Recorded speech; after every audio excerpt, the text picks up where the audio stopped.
चक्कु अलि त राखेको हुन्थ्यो कि नानी हुँदैन भन्नु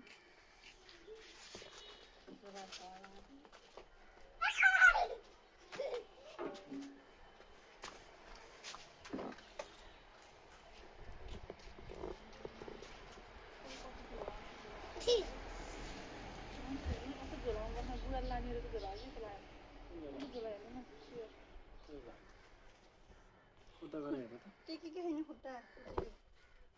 तल दुईटो गुच्छे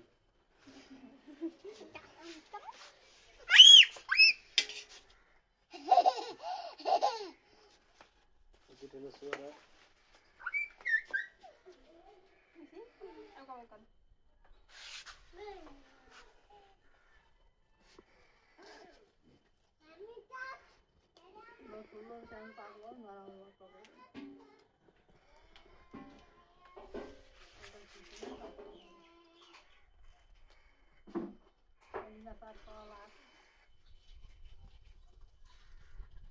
एउटा गरी बुन्न आउँछ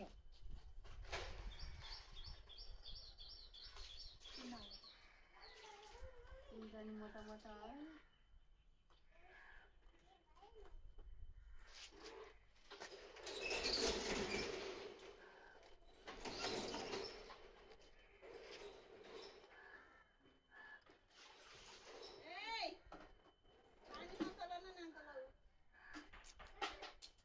एउटा चाहिँ टपरी चाहिँ कसरी बुन्ने भनेर सिकाउनु अनि म यहाँ भिडियो फोटो बनाउँछु टपरी बुन्ने तरिका चाहिँ सुरुदेखि यस्तो गर्ने यसरी यस्तो गर्ने भनेर